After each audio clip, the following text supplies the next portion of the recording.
বিষয়টা বোধহয় এইদিকেই তালি হবে, ওইদিকে তালি হবে, এই নিশ্চয়তা দিতে পারতেছি না।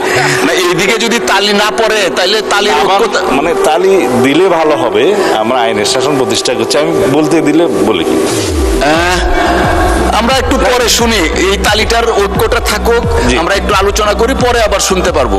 এই সুবিধাতে আমরা এটা শোনার জন্য বোধহয় সবাই অপেক্ষা করছে। আচ্ছা জি, আচ্ছা ঠিক আছে, বলেন। মাননীয় স্পিকার,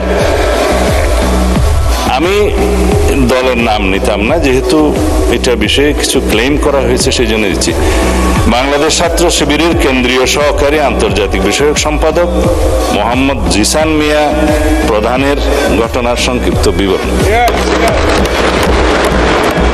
মাননীয় স্পিকার, উল্লেখিত বিষয়ে আমি মহান জাতীয় সংসদকে অবহিত করছি যে গত 11 জুন 2026 তারিখ রাত 8:30 কুমিল্লা জেলার দাউদকান্দি বাজার হতে বাংলাদেশ ছাত্র শিবিরের কেন্দ্রীয় নেতা, যার পদবি সহকারী আন্তর্জাতিক বিষয়ক সম্পাদক মোহাম্মদ জিসান মিয়া প্রধান নিখোঁজ মর্মে 12/6/2026 খ্রিস্টাব্দে দাউদকান্দি থানায় এসে তার পক্ষে মোহাম্মদ রাসেল আহমেদ, ঠিকানা স্থায়ী ও বর্তমান বীরবাগ গোয়ালি ইউনিয়ন বটেশ্বর থানা দাউদকান্দি জেলা কুমিল্লা, মোবাইল নম্বর বললাম না আছে, একটি নিখোঁজ জিডি করেন।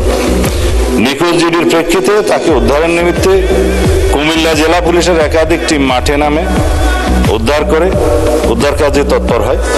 অনুসন্ধানকালীন প্রথমত নিখোঁজ ব্যক্তির আপন চাচাতো ভাই সজীব হাসানের মাধ্যমে জানা যায় গত 5-6 মাস পূর্বে ফেসবুকের মাধ্যমে জনৈক একজন নারীর সাথে মোহাম্মদ জিসান মিয়া প্রধানের পরিচয়ের সূত্র ধরে তাদের মধ্যে মোবাইল ফোনে কথাবার্তা শুরু হয় এবং প্রেমের সম্পর্ক গড়ে ওঠে। মাননীয় স্পিকার, কুমিল্লা জেলা পুলিশের তথ্য মতে বিভিন্ন সময়ে জিসান মিয়া মেয়েটিকে বিয়ের প্রলোভন দেখিয়ে একাধিকবার দর্শন করলে মেয়েটি অন্তঃসত্ত্বা হয়ে পড়ে।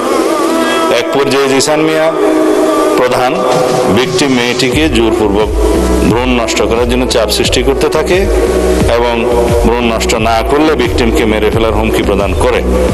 তার এক পর্যায়ে ভিকটিম মেয়েটি জানের ভয়ে বাচ্চা নষ্ট করতে ভ্রূণ নষ্ট করতে রাজি হলে জিসান মিয়া প্রধান তার পূর্ব পরিচিত ও ঘনিষ্ঠ জনৈক সিকান্দর আলীর ওষুধের দোকান হতে ভ্রূণ নষ্ট করার ট্যাবলেট ক্রয় করে ভিকটিম মেয়েটিকে খাওয়ায়।